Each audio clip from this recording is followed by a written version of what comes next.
Good morning students. As you can see, आपका नया topic है जिसका नाम है इंटरफेरेंस या व्यतिकरण, और ये आपके वेव ऑप्टिक्स का पार्ट है। इस टॉपिक में आपको लाइट के वेव नेचर और उससे होने वाले जितने भी इंसिडेंट और फिनोमिना हैं उसके बारे में पढ़ना है। और ये व्यतिकरण या इंटरफेरेंस जो है is considered one of the important topics for the board as well as for many other competitive exams। मतलब ये मस्ट है, अगर आपको अच्छे लोग स्कोर कर रहे हैं तो आना ही चाहिए। तो पहले आपको इसके लिए ये पता होना चाहिए कि एक वेव की इक्वेशन क्या होती है। बहुत टाइप की वेव्स होती हैं। प्रोग्रेसिव वेव या प्रगामी तरंग के जो माध्यम में आगे चलती है, मीडियम में आगे चलती हैं।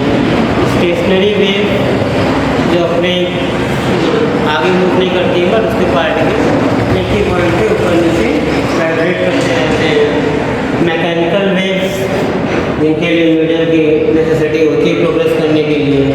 और लाइट को भी एक वेव कंसिडर किया गया था पहले कि लाइट केवल एक वेव है, बट रियलिटी ये है कि लाइट में वेव नेचर भी है और पार्टिकल नेचर भी है। कई सारे फिनोमिना जो हैं वो उसके पार्टिकल नेचर को प्रूव करते हैं और बहुत सारे फिनोमिना जो उसके वेव नेचर को प्रूव करते हैं। ये फिनोमिना लाइट के वेव नेचर को प्रूव करता है। डिफ्रैक्शन, इंटरफेरेंस, पोलराइजेशन, ये सारे फिनोमिना लाइट के वेव नेचर के हैं। तो पहले एक प्रोग्रेसिव वेव की आपको क्वेश्चन दिखा देता हूँ। y equal to a sin omega t, इसे बोलते हैं, this equation is called displacement time equation.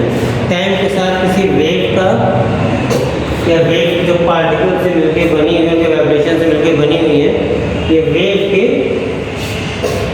Displacement time के साथ कैसे वैरी करेगा उसकी इक्वेशन है। जहाँ ओमेगा को बोलते हैं एंगुलर स्पीड जो 2πn और 2π बाई कैपिटल टी लिखते हैं, जैसे टी हमारा टाइम पीरियड है, फ्रीक्वेंसी है, टी टाइम है, ए एम्पलीट्यूड है। जैसा तो पता है maximum value of any sine theta की मैक्सिमम वैल्यू 1 हो सकती है। सो वाई तब मैक्सिमम होगा जब ये साइन वाला टर्म मैक्सिमम हो जाए, तो मैक्सिमम वाई की वैल्यू होगी ए। इसी मैक्सिमम डिस्प्लेसमेंट को बोलते हैं एम्पलीट्यूड या आयाम। ये ए आपका तरंग या वेव का आयाम है। और ये जो ओमेगा टी दिख रहा है जो साइन के अंदर लिखा हुआ है, इसे बोलते हैं वेव का फेज या कलर। इंटरफेरेंस के लिए ये टर्म सबसे ज़्यादा इम्पोर्टेंट है, ओमेगा टी, जिसे बोलते हैं फेज और हिंदी में कलर। सब कुछ इसी पर डिपेंड करता है कि क्या होने वाला है, उसके लिए वेव का फेज जरूर पता होना चाहिए। एक सेकेंड थोड़ा क्लोज करिए। तो इसको मैं रब कर देता हूँ या रब नहीं करता हूँ। तो पहले नाम पता है इंटरफेरेंस क्या होता है, या सबसे पहले आइए सुपरपोजिशन क्या होता है।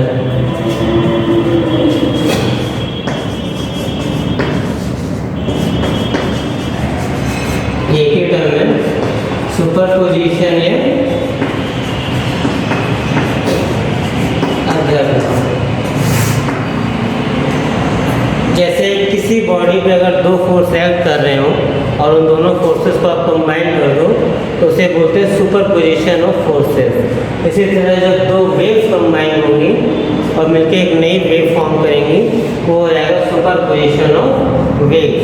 दो वेव को दो मोर देन 2, 2, 3, 4 जब ये मल्टीपल वेव्स आपस में कंबाइन होकर एक नई वेव फॉर्म करेंगी तो वो हो जाएगा आपका सुपरपोजिशन ऑफ वेव। तो सबसे पहले हमें यही पढ़ना है।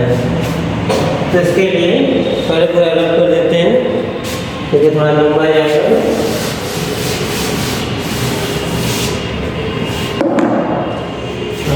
हम किसी मीडियम में प्रोग्रेस होने वाली दो वेव्स ले लेते हैं। पहली वेव है y equal to a sin omega t और सेकंड वेव है A2 sin से ओमेगा टी प्लस 5। ये फर्स्ट वेव की इक्वेशन है, ये सेकेंड वेव की इक्वेशन है। जो पहली वेव का फेज है साइन के अंदर क्या लिखा हुआ है, ओमेगा टी। सेकेंड वेव का जो फेज है वो है ओमेगा टी प्लस 5। तो दोनों वेव्स का फेज सेम नहीं है। पहली वेव का जो फेज है कला है ओमेगा टी है, दूसरे वेव की फेज ओमेगा टी प्लस 5 है। जो दोनों का डिफरेंस है वो कितना है, 5। तो इस 5 को बोलते हैं phase difference between the waves या कालांतर। तो हमने दो ऐसी वेव्स चुनी है जिनका कालांतर या फेज डिफरेंस कितना है, 5 है। पहली वेव का जो एम्पलीट्यूड है वो कितना है, A1। दूसरी वेव का जो एम्पलीट्यूड है वो है A2। और ये दोनों मीडियम में आपस में प्रोग्रेस कर रही, कहीं पे चल रही हैं। और जब ये कंबाइन होंगे तो एक नई वेव फॉर्म होगी। लेट्स कंसीडर उसका टर्म क्या है, y। तो जो y फॉर्म हो रही है वो y1 और y2 के सुपर पोजिशन से फॉर्म हो रही है या उनके अदर ऊपर से फॉर्म हो रही है। तो आपको लिख देना है y = y1 + y2। अगर मोर देन 2 वेव्स होती तो ये सीरीज क्या कंटिन्यू होती जाती, y1 + y2 + y3 and so on. जितनी भी वेव्स हैं वो सब आपस में जुड़ के एक नई फॉर्म बना लेंगी, नई वेव बना लेंगी। अब y1 और y2 की वैल्यू रख दीजिए। y1 was a sin omega t, y2 is a2 sin omega t plus 5। This is our first wave, ये पहली वेव है, ये हमारी सेकंड वेव है। और ये दोनों कंबाइन होकर एक सिंगल वेव फॉर्म करने जा रही है। एक चीज आपको ध्यान रखनी है, ये वेव जो है नेचर में इनको बोलते हैं साइनोसॉइडल वेव्स। ये साइन का कर्व को फॉलो करती हैं, कॉस के कर्व को फॉलो करती हैं। They move around like this. तो अगर ये कंबाइन होंगे तो जो फाइनल वेव बनेगी वो भी साइनोसॉइडल ही होगी, क्योंकि हमारे जो दो वेव्स कंबाइन होने जा रही हैं, सुपरइम्पोजिशन होने जा रहा है, वो साइनोसॉइडल है। तो कंबाइन होकर जो फाइनल वेव फॉर्म होगी वो भी साइनोसॉइडल होगी। तो चलिए इसको सिंप्लीफाई करें।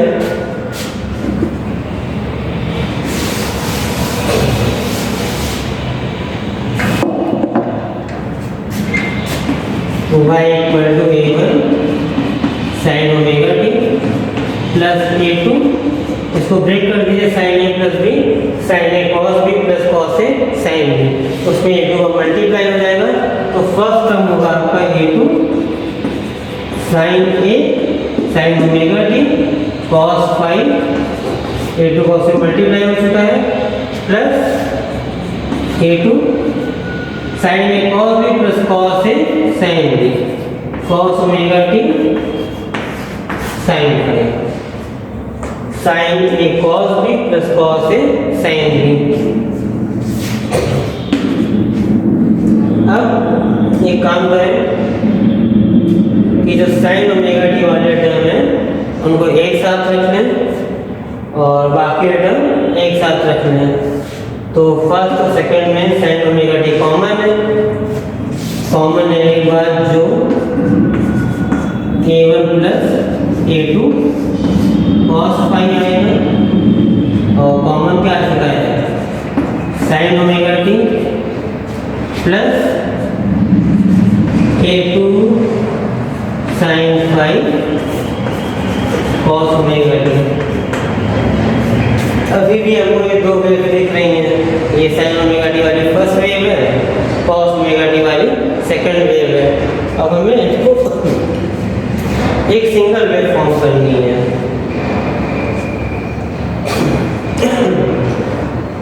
तो इसके लिए आपको एक सिंगल वेव फॉर्म करनी है, इसको इस फॉर्म में लाना है कि एक सिंगल वेव की तरह दिखे।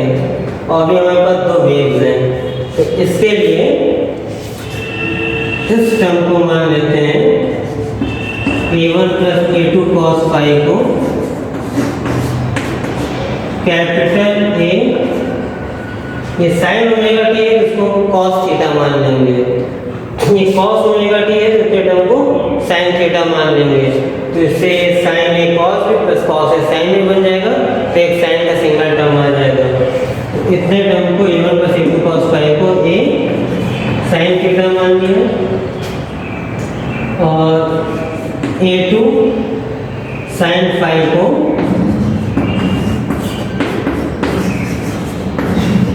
cos थीटा मान लिया। ठीक है, अब इसको फिर वापस से सिंप्लीफाई करें। इतने टर्म को हम लिख देंगे a साइन थीटा और बाकी वाले टर्म को लिख देंगे a cos थीटा। तो this is a sine theta, a पहले साइन ओमेगा टी लिख लिया, साइन ओमेगा टी, और इतने टर्म को ये साइन ओमेगा टी उसके साथ थीटा आना चाहिए, cos थीटा आना चाहिए। तो ये हमारा सही नहीं होगा। इसको मानेंगे a cos थीटा और इस वाले को मान लेंगे a साइन थीटा। तो पहला टर्म हो गया हमारा a साइन ओमेगा टी, इतने को लिख दिया cos theta plus a cos omega T sine theta. अब फिर से अगर आप एक कॉमन ले लोगे तो आपको दिख रहा है ये लिखा हुआ है a sine omega T cos theta plus cos omega T sine theta, that is the formula of sine a plus b। तो y आ जाएगा आपका a sine omega T plus theta. ये हमारी फाइनल वेव इक्वेशन है जो कि दो progressive wave y1 y2 के सुपर इम्पोजिशन या अध्यारोपण से बनी हुई है। पहली वेव का एम्पलीट्यूड या आयाम कितना था a1, दूसरी वेव का एम्पलीट्यूड या आयाम a2, और जो हमारी फाइनल वेव बनी है रिजल्टेंट वेव के जुड़ने से उसका एम्पलीट्यूड कितना है a। जो वेव सुपर इम्पोज हुई है उनके बीच का फेज डिफरेंस कितना था? पहली वेव का फेज है ओमेगा टी, दूसरी वेव का फेज है ओमेगा टी प्लस फाइव, उनका फेज डिफरेंस कितना है 5। जो हमारे रिजल्टेंट वेव है उसका जो फेज है that is omega T plus theta. Resultant wave का पहली वेव के साथ फेज डिफरेंस कितना है? पहले वो ओमेगा टी, इसका ओमेगा टी प्लस थीटा। तो रिजल्टेंट वेव का पहली वेव के साथ फेज डिफरेंस है थीटा और दूसरी वेव के साथ फेज डिफरेंस है 5 माइनस थीटा या थीटा माइनस 5, डिपेंड करता है कि बड़ा कौन है उसमें से। तो ये हमारी फाइनल वेव इक्वेशन आ गई a sin omega T plus theta. But ये थीटा और a ये सब हमने अपने मन से माना था, ये गिवन नहीं था। गिवन क्या क्या मुझे a1 a2 और 5। तो इस बाकी जो हमने अपने मन से अज्यूम किए हैं वेरिएबल्स, इनकी वैल्यू को आपको a1 a2 और 5 के टर्म्स में निकालना होगा। तो उसके लिए क्या करेंगे,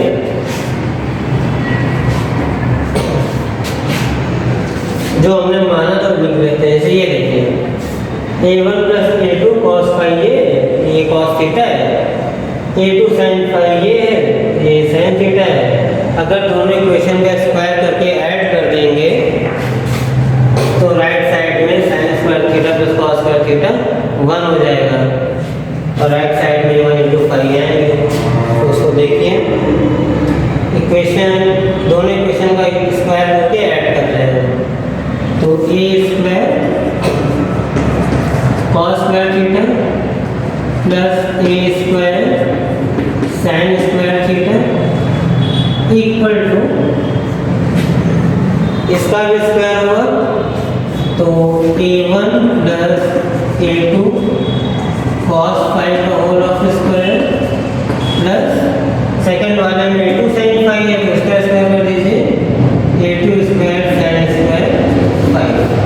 छोटा छोटा कितना पड़ेगा स्पेस का में, यहाँ से तो a स्क्वायर कॉमन आ जाएगा और sin square theta plus cos square theta हो जाएगा 1। अच्छा इसको अलग भी कर देते हैं वरना क्लियरिटी नहीं आएगी।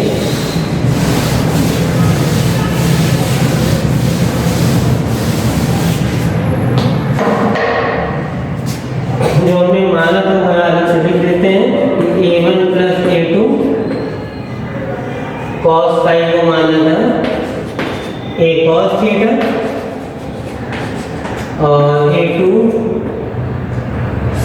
फाई को माना था ए साइन थीटा।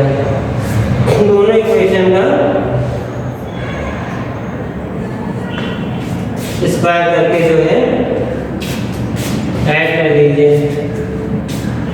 तो जो ए स्क्वायर आएगा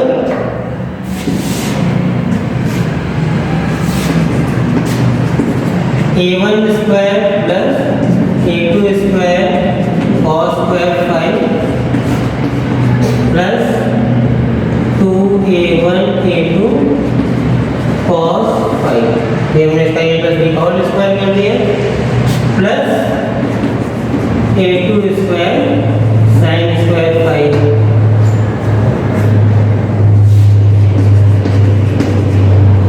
A2 square cos square phi और A2 square sine square phi, ये कंबाइन होकर 1 A2 स्क्वायर बचेगा, क्योंकि sine square phi plus cos square phi 1 हो जाएगा।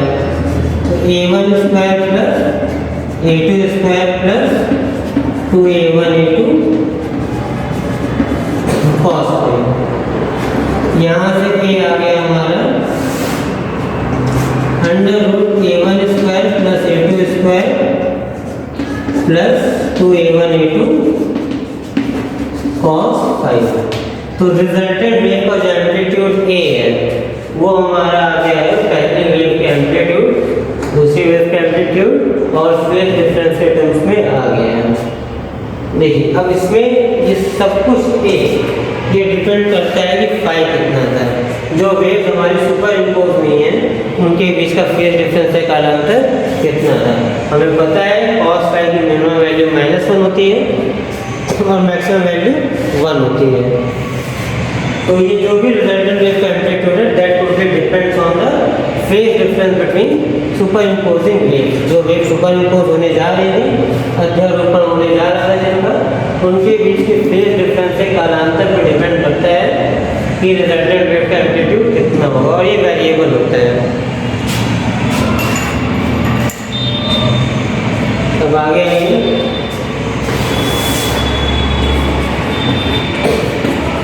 ए मैक्सिमम कब होगा? ए मैक्सिमम तब होगा, ये ए मैक्सिमम तब होगा जब मेरा cos फाई मैक्सिमम हो। cos फाई मैक्सिमम हो सकता है कितना? 1। तो अधिकतम आयाम या अधिकतम एम्पलीट्यूड के लिए for maximum amplitude cos phi should be 1, 1 होना चाहिए। cos थीटा 1 कब होता है?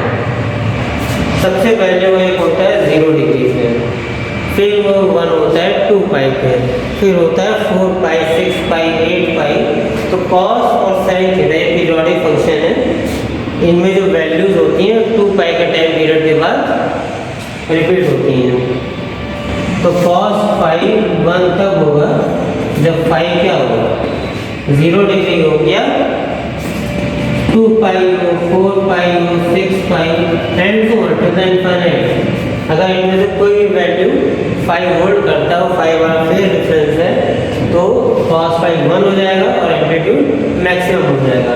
इसको जनरल टर्म में लिख लीजिए, phi equal to 2m phi, जहाँ m स्टार्टिंग फ्रॉम 0, 1 एंड 4। जब 0 रखेंगे m को तो 0 आ जाएगा, 1 रखेंगे तो 2 पाई, 2 रखेंगे तो 4 पाई है। इसी तरह सीरीज इनफाइनाइट तक कंटिन्यू होती रहेगी। तो जब भी फाई 2m फाई टाइप का होगा तो cos फाई 1 होगा और एम्पलीट्यूड मैक्सिमम होगा। तो अब यहाँ पे cos फाई को 1 रख दो, under root A1 square plus A2 square plus 2A1 A2, वो हो जाएगा A1 प्लस A2 का होल स्क्वायर और अंडर रूट कैंसिल हो जाएंगे। तो मैक्सिमम एम्पलीट्यूड आ गया हमारा A1 प्लस A2। लेकिन ये तब अचीव होता है जब फाई प्लस टाइप का हो 2m पाई। अगर फेज डिफरेंस दो वेव से बीच का 2m पाई है तभी एम्पलीट्यूड क्या होगा? मैक्सिमम, और मैक्सिमम एम्पलीट्यूड की वैल्यू होती है A1 प्लस A2। इसी तरह for minimum amplitude, A minimum amplitude minimum तब होगा जब cos फाई मिनिमम हो and minimum value of any cos is -1। Minimum amplitude के लिए cos फाई -1 होगा। पहली बार cos में माइनस का -1 कब आता है? पाई पर। फिर मैंने आपको बताया कि cos थीटा या sin थीटा में वैल्यूज 2 पाई के बाद रिपीट होती हैं दोबारा। तो अगर पहली बार 5 - 1 cos 5 - 1 पाई पे आया है, तो अगली बार 3 pi, 5 pi and so on, 7 pi, 9 pi until the infinite. For many values of phase difference, cos phi is going to be -1, but condition is that phi should be of type 2m plus 1 pi, and m must be starting from 0, 1, 2. ये odd number है, 1, 3, 5 odd है। ये 0, 2, 4, 6 ये सब क्या है? Even है। तो 2m पाई, 2m एक जनरल इवन नंबर है, 2m प्लस 1 जो है वो एक जनरल ऑड नंबर है। तो जब भी 5 इस टाइप का होगा तो cos 5 -1 हो जाएगा, और cos -1 हो गया तो यहाँ a1 - a2 का होल स्क्वायर आएगा, और मिनिमम एम्पलीट्यूड क्या हो जाएगा? a1 - a2, but for phase difference 2m plus 1 pi। तो ये आपका सुपरइम्पोजिशन है दो वेव्स का, उससे एक नई वेव फॉर्म होती है। Capital is the resultant amplitude या परिणामी आयाम है जो नई वेव फॉर्म हुई है, और नई वेव का जो एम्पलीट्यूड है वो वेरिएबल है, वो टोटली डिपेंड करता है जो वेव अध्यारोपित हो रही थी या जो भी वेव सुपर इम्पोज होने जा रही थी उनके बीच का फेज डिफरेंस कितना है। अगर फेज डिफरेंस 2m पाई है तो cos 5 1 होगा, cos 5 1 होगा तो एम्पलीट्यूड मैक्सिमम हो जाएगा या a1 plus a2, और अगर cos 5 -1 होगा तो एम्पलीट्यूड मिनिमम हो जाएगा जो कि होगा a1 - a2। तो रिजल्टेंट वेव का एम्पलीट्यूड केवल एक चीज़ पर डिपेंड करता है, और वो क्या है? फाई। और फाई क्या था? Phase difference between super imposing wave, या जो भी वेव जोड़ने या अध्यारोपित होने आ रही थी उनके बीच का कालांतर कितना है। तो एक चीज़ तो हमने ये अपनी तरफ से अज्यूम की थी, और दूसरी चीज़ अज्यूम की थी थीटा। तो आपको ये दिख रहे हैं, इनको अगर डिवाइड कर देंगे तो इससे ये कैंसिल हो जाएगा, sin theta by cos theta tan theta हो जाएगा, और वहाँ से थीटा की वैल्यू हो जाएगी a1 और a2 के टर्म्स में। वो ज़्यादा कोई प्रॉब्लम नहीं है, उसका ज़्यादा यूज भी नहीं है, तो इतना मैं यूज रख कर देता हूँ।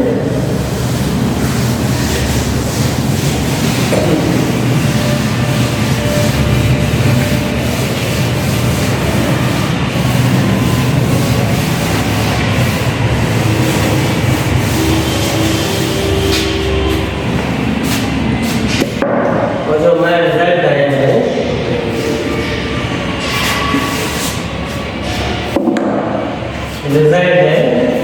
जो रिजल्टेंट एम्पलीट्यूड है वो आया है √a1² plus a2² plus 2a1 a2 cos 5। इसकी मैक्सिमम वैल्यू आई है a1 प्लस a2, और ये किस फेज डिफरेंस के लिए थी?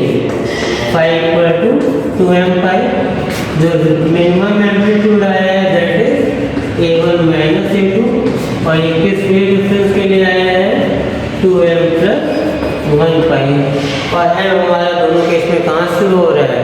m is starting from 0 to infinite। अब आगे अब नेक्स्ट टर्म जो आता है दैट इज इंटेंसिटी, तरंग की तीव्रता, इंटेंसिटी ऑफ अ वेव। पहली बात, वेव जो कोई भी वेव हो जब भी वो मीडियम में प्रोग्रेस होती है तो अपने साथ एनर्जी को कैरी करती है। तो किसी वेव की जो इंटेंसिटी डिफाइंड होती है, intensity is the energy radiating through wave in per unit time per unit area. 1 metre square area से 1 सेकंड में निकलने वाली एनर्जी, रेडिएट होने वाली एनर्जी को क्या बोलते हैं? तरंग की तीव्रता।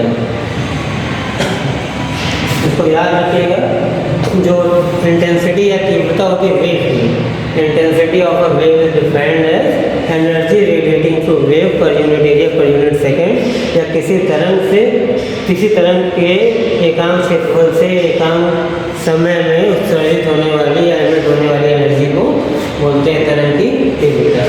और ऐसे तो इसका format 2π² n² a rho b, जहाँ डेंसिटी बहुत सारे टर्म्स होते हैं बट वो कांस्टेंट होते हैं। What you have to remember is किसी वेव की जो इंटेंसिटी है that only depends on its amplitude, किसी तरंग की तीव्रता केवल उसके आयाम पर निर्भर करती है और आयाम के वर्ग के अनुपाती होती है। It is directly proportional to the square of the amplitude of the wave. तो जो हमने पहली वेव एज्यूम की थी that was y1 equal to a1 sin omega t, अगर उसकी इंटेंसिटी i1 है तो i1 किसके प्रोपोर्शनल होगी? a1 स्क्वायर, पहली वेव का एम्पलीट्यूड या आयाम a1 है, i2 किसके प्रोपोर्शनल होगी? a2 square. तो पहली वेव की इंटेंसिटी a1 स्क्वायर का प्रोपोर्शनल है, दूसरी वेव की इंटेंसिटी a2 स्क्वायर का प्रोपोर्शनल है।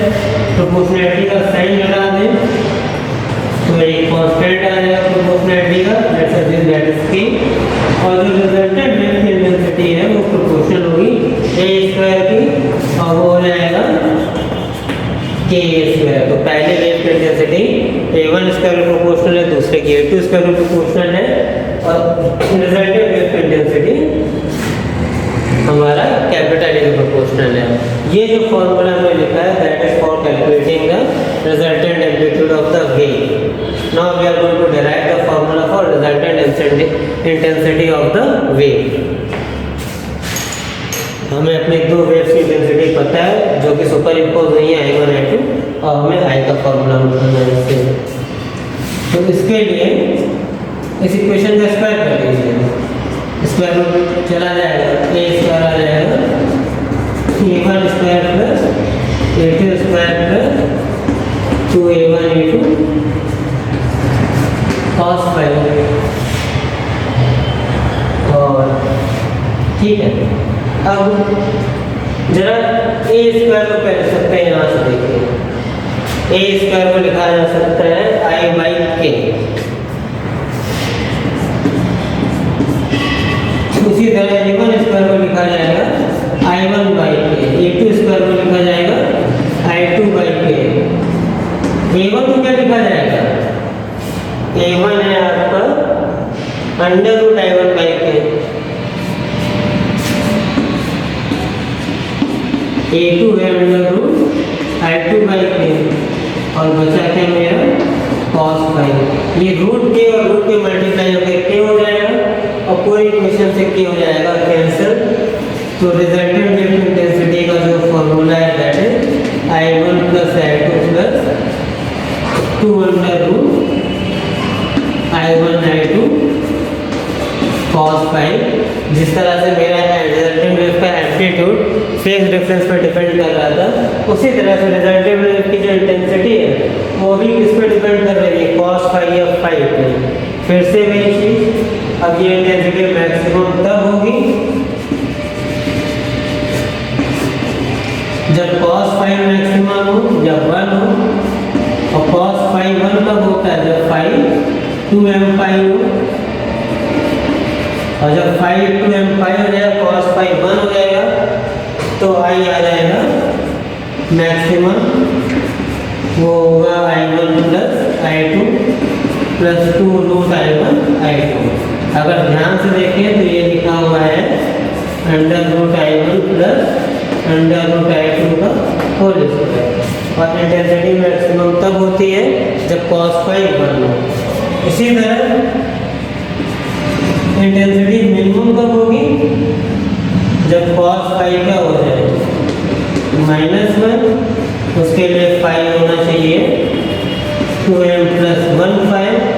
उससे आप देखोगे तो फिर से वो बन जाएगा √i1 - i2 का होल स्क्वायर। तो रिजल्टेंट वेव की जो इंटेंसिटीज हैं वो भी केवल एक चीज़ पर डिपेंड करती है कि जो सुपर इम्पोजिंग वेव्स थी या अध्यारोपण करने वाली तरंगें थी उनके बीच का कालांतर कितना है। मैक्सिमम इंटेंसिटी होगी आपकी √i1 + i2 का होल स्क्वायर और मिनिमम इंटेंसिटी होगी √i1 - I2 का होल स्क्वायर, जहाँ I1 और I2 क्या है, I1 और I2 पहली और दूसरी वेव की इंटेंसिटीज है, A1 और A2 क्या थे, पहले और दूसरे वेव के एम्पलीट्यूड थे। फाई क्या है, फाई है हमारा दोनों सुपर इम्पोजिंग या अध्यारोपण करने वाले तरंगों के बीच का कालांतर। तो ये आपका फर्स्ट पार्ट हो गया। अब नोटिस करने वाली चीज़ ये है कि जो रिजल्टेंट वेव की इंटेंसिटी है उसकी वैल्यू कांस्टेंट नहीं है, वो वैल्यू किस पे डिपेंड करती है, फाई पे या फेज पर। मीडियम में हर पॉइंट पे फेज डिफरेंस डिफरेंट होता है, हर जगह का कालांतर या फेज डिफरेंस क्या है, डिफरेंट है। तो हर पॉइंट पर अगर फेज डिफरेंस डिफरेंट है तो हर पॉइंट पे इंटेंसिटी भी क्या होगी, डिफरेंट होगी, क्योंकि इंटेंसिटी का डिपेंड किस पे करती है, फेज डिफरेंस पे। तो रिजल्टेंट वेव की इंटेंसिटी वेरिएबल कांस्टेंट नहीं है। जहाँ पे 512 510 का होगा वहाँ पे इंटेंसिटी मैक्सिमम हो जाएगी, जहाँ पे 512 + 110 का होगा वहाँ पे इंटेंसिटी मिनिमम हो जाएगी। तो ये इंटेंसिटी और इंटेंसिटी के अलावा एनर्जी है, दैट इज रेडिएटिंग पर यूनिट एरिया पर यूनिट टाइम। तो पूरे मीडियम में एनर्जी या डेंसिटी जो भी एनर्जी इंटेंसिटी है वो वेरिएबल है, कहीं पे वो मैक्सिमम हो जाती है, कहीं पे वो मिनिमम हो जाती है, और कहीं पे उनकी value between maximum and minimum होती है। तो यही फिनोमिना आपका इंटरफेरेंस या व्यतिकरण है। Whenever two waves superimpose to form a new wave then intensity of the resultant wave is maximum at some points, minimum at some points, and this whole phenomena is known as interference. Energy distribute हो गई medium में, it's not constant, इसकी value हर जगह पे different है।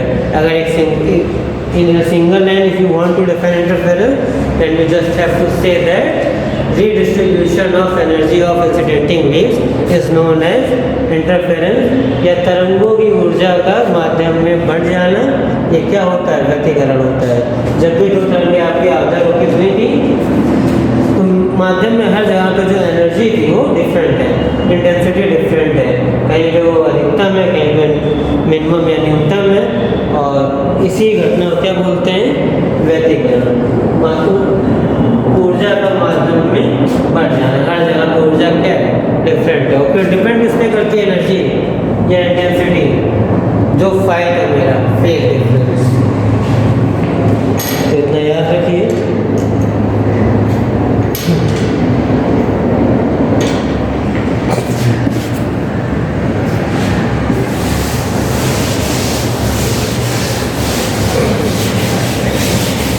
अब जो नेक्स्ट टॉपिक है जिसका नाम है Young's double slit experiment, short में जिसको लिखते हैं वाइडली ऐसी, उसके लिए आपको पता होना चाहिए पहले तो, जैसे मान लो एक वेव है और ये दूसरी वेव है। जो फर्स्ट वेव है ये दोनों पॉइंट पी पे सुपर इम्पोज कर रहे हैं, पॉइंट पी पे जाके मिलके एक नई वेव फॉर्म करेंगे। पहली वेव ने जिस तरह से मैंने इंडिकेट किया है उसने कितनी डिस्टेंस ट्रैवल की है, 3 मीटर। दूसरी वेव ने कितनी ट्रैवल की है, 5 मीटर। तो साफ साफ दिख रहा है that second wave has travelled more distance. दूसरी वेव ने ज़्यादा डिस्टेंस ट्रैवल की है, कितनी ज़्यादा, कैसे निकालेंगे, 5 में से 3 को सब्ट्रैक्ट कर देंगे। इसको बोलते हैं पाथ डिफरेंस और इसको रिप्रेजेंट करते हैं डेल्टा एक्स। ये दोनों के पाथ का डिफरेंस है। पहले वेव में जो पाथ ट्रैवल किया था 3, दूसरी वेव में जो पाथ ट्रैवल किया है 5, और इसका डिफरेंस कितना है, 3। और पाथ डिफरेंस और फेज डिफरेंस आपस में रिलेट होते हैं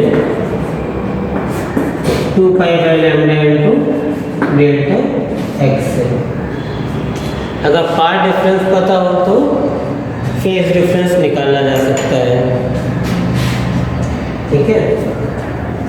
तो जैसा कि हमने देखा था मैक्सिमम एम्पलीट्यूड के लिए फाई कितना था, 2n पाई। अगर 5 और 2m पाई यहाँ रख दोगे तो डेल्टा एक्स क्या आ जाएगा, 2 पाई से 2 पाई कैंसिल हो जाएगा और डेल्टा एक्स आ जाएगा लैम्डा। और इसके डिफरेंट वैल्यूज क्या हो जाएंगे, 0, लैम्डा, 2 लैम्डा, 3 लैम्डा। ये वाईडी से पहले पता होना चाहिए, एक्सपेरिमेंट शुरू नहीं हुआ। तो या तो फेज डिफरेंस 2m पाई हो या पार्ट डिफरेंस m लैम्डा हो तो एम्पलीट्यूड मैक्सिमम हो जाएगा और इंटेंसिटी भी मैक्सिमम हो जाएगी। इसी तरह मिनिमम के लिए या यहाँ पे 5 और 2m पाई रखेंगे, सॉल्व करेंगे तो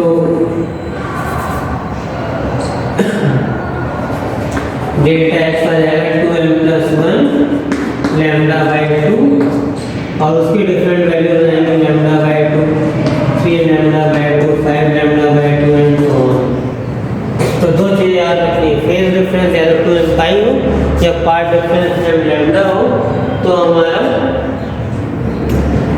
एम्पलीट्यूड मैक्सिमम हो जाता है, इंटेंसिटी मैक्सिमम हो जाती है और उस इंटरफेरेंस को बोलते हैं कंस्ट्रक्टिव इंटरफेरेंस या संपोषी व्यतिकरण। जब भी आयाम अधिकतम हो जाए, तीव्रता अधिकतम हो जाए इंटरफेरेंस के बाद तो उसे बोलते हैं कंस्ट्रक्टिव इंटरफेरेंस। और उसके लिए कंडीशन क्या है कि फेज डिफरेंस या तो 2m पाई हो या पार्ट डिफरेंस क्या हो, m लैम्डा हो।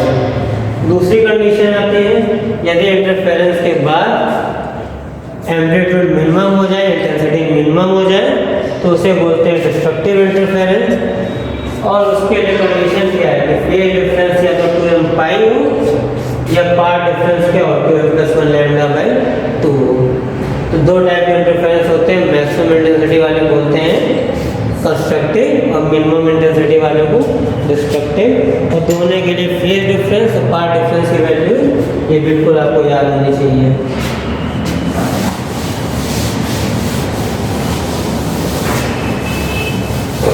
अब आते हैं एक्सपेरिमेंट में, वाईडी या डबल स्लिट एक्सपेरिमेंट।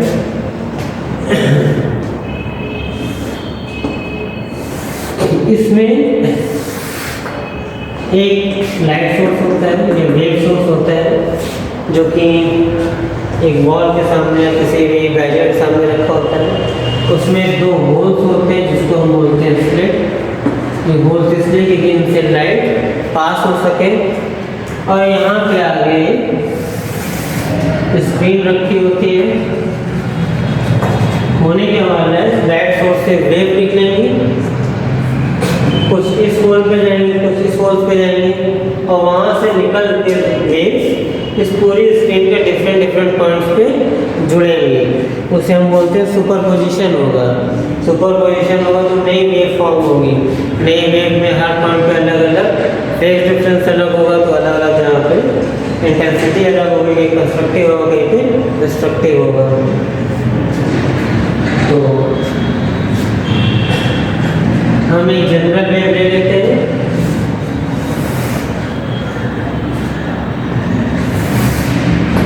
ठीक है, इस सोर्स से वेव निकली और होल से निकलने के बाद यह स्क्रीन की किस पॉइंट पर सुपर इम्पोज कर रही है, पॉइंट P पर। पहली वेव ने कितनी डिस्टेंस ट्रैवल की है, S1P। दूसरी वेव ने कितनी डिस्टेंस ट्रैवल की है, S2P। किसने ज़्यादा ट्रैवल की है, नीचे वाले ने साफ साफ दिख रहा है। कितनी ज़्यादा ट्रैवल की है, तो यहाँ से अगर कितनी ज़्यादा ट्रैवल की है तो डायरेक्ट सब्ट्रैक्ट करके निकाल सकते हैं S2P - S1P।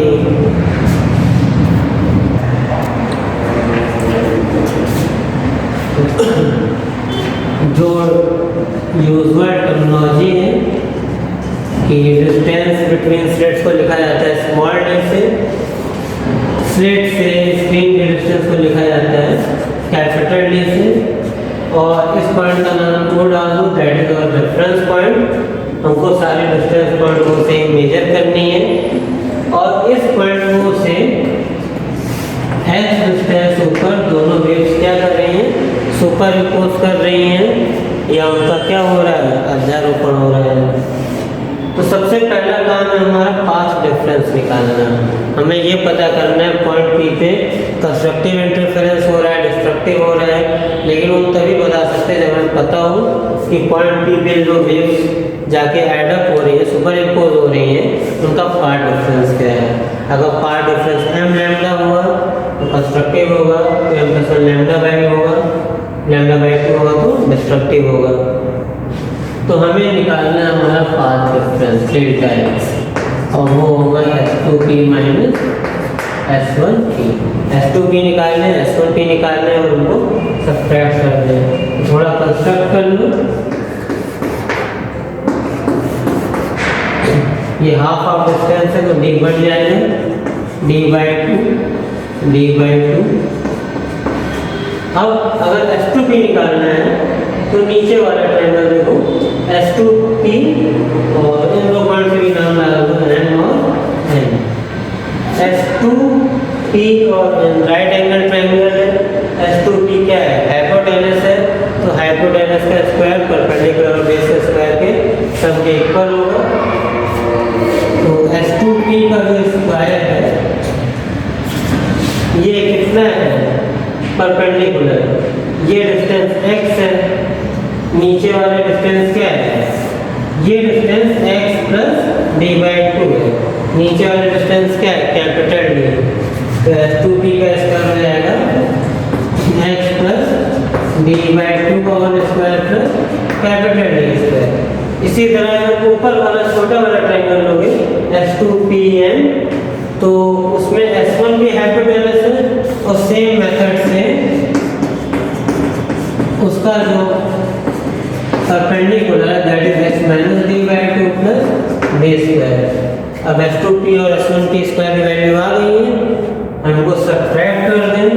LHS में a square minus b square, तो S2p plus S1p into S2p minus S1p, और RHS में d स्क्वायर कैंसिल हो जाएगा। इसमें भी a square minus b square का फॉर्मूला लिखेंगे, तो a plus b into a minus b। तो S2p प्लस S1p, और ये हमारा पार्ट डिफरेंस है जो हमें निकालना है। यहाँ से d/2 कैंसिल होकर 2x आ जाएगा, यहाँ पर x कैंसिल होकर d/2 प्लस d/2 d आ जाएगा। अब देखो S2p और S1p, ये पॉइंट P जो है ये बहुत क्लोज होता है पॉइंट O के। ये देखने में इतनी बड़ी डिस्टेंस लग रही है, बट ये माइक्रॉन्स और बहुत मिलीमीटर, बहुत छोटी डिस्टेंस होती है, और ये डिस्टेंस मीटर्स में होती है। तो ये एजम्पशन हमें करना पड़ेगा कि since point P is very close two point O, इसलिए S2p और S1p ये दोनों ही D के इक्वल होंगे। अगर पॉइंट P यहाँ पे कहीं हो, बिल्कुल पॉइंट O के पास, तो S2p और S1p ये दोनों आपस में इक्वल हो जाएंगे, D के इक्वल हो जाएंगे। ये पॉइंट यहाँ होता है, ये पॉइंट भी यहाँ पहुँच गया, तो इन दोनों डिस्टेंस को D के इक्वल लिया जा सकता है, एज्यूम किया जा सकता है। तो अगर ये दोनों D के इक्वल हो गए तो ये हो जाएगा 2D delta x 2x into D। Delta आ जाएगा, डेल्टा x से पार्ट डिफरेंस आ जाएगा dx/dt। तो ये उन वेव्स का, ये इस पॉइंट P पे सुपर इम्पोज करने वाले वेव का पार्ट डिफरेंस है dx/d। अब हमें पता है कि अगर पॉइंट P पे कंस्ट्रक्टिव इंटरफेरेंस कराना है, संपोषी व्यतिकरण कराना है, तो वहाँ पे phase difference and path difference m lambda होना चाहिए। और अगर वहाँ पे डिस्ट्रक्टिव इंटरफेरेंस हो रहा है, विनाशी व्यतिकरण हो रहा है, तो वहाँ पे पार्ट डिफरेंस 2m प्लस 1 λ/2 होना चाहिए। और ये हमारा पार्ट डिफरेंस है delta x equal to dx/d।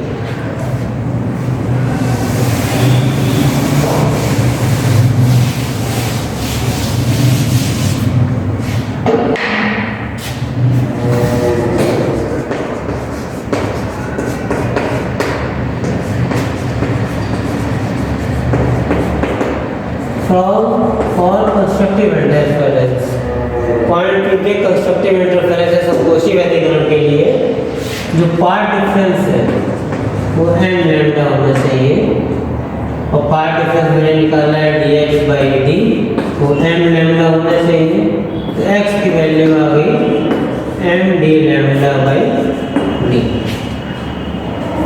तो अगर ये x तुम्हारा, इसको बोलते हैं, देखो फिर से ध्यान से देखो, अगर पार्ट डिफरेंस m लैम्डा हुआ तो वहाँ पे कंस्ट्रक्टिव इंटरफेरेंस होगा, वहाँ पे रिजल्टेंट वेव की इंटेंसिटी मैक्सिमम हो जाएगी, और यहाँ पे तुम्हें बहुत ही ब्राइट बैंड दिखाई देगा चमकता हुआ, that is called bright fringe. और ब्राइट फ्रिंज कब अचीव होती है, जब पॉइंट पी पे क्या हो, कंस्ट्रक्टिव इंटरफेरेंस हो, और उसके लिए जो x की वैल्यू निकल के आ गई कि कितनी ऊपर अगर पॉइंट हो से तो ब्राइट फ्रिंज की पोजीशन आ रही है m d lambda by D, उसके लिए पार्ट डिफरेंस किसके इक्वल किया है, m लैम्डा। ब्राइट फ्रिंज कब अचीव होती है, जब वहाँ पर क्या हो, हमारा कंस्ट्रक्टिव इंटरफेरेंस हो, और उस फ्रिंज की पोजीशन निकाली जाएगी m d lambda by D से। अगर याद हो तो m कहाँ से शुरू हुआ था, 0 से, 0 1 2 3 and 4 and so on। तो पहली जो ब्राइट फ्रिंज मिलेगी वो मिलेगी m को 0 रखो, x इक्वल टू 0, मतलब वो पॉइंट को पे मिल जाएगी, इसको बोलते हैं सेंट्रल ब्राइट फ्रिंज। फिर मिलेगी d लैम्डा बाई डी पे, फिर 2d लैम्डा बाई डी पे, फिर 3d लैम्डा बाई डी पे। तो ये सेंट्रल हो गई, पॉइंट होकर मिल जाती है। उसके बाद पहले ब्राइट मिलती है d लैम्डा बाई डी, दूसरी मिलती है 2d 3d lambda by D. इसी तरह जिस नंबर की ब्राइट फ्रिंज चाहिए m की वैल्यू उतनी रख दो। अगर कोई तुमसे पूछे someone asks you find the position of 11 bright fringe on the screen, then you just have to put m equal to 11 in this position formula। तो 11 फ्रिंज कहाँ मिलेगी, 11 d लैम्डा बाई d। 14 कहाँ मिलेगी, 14 d लैम्डा बाई d। इसी तरह अगर वहाँ पे डिस्ट्रक्टिव इंटरफेरेंस हो,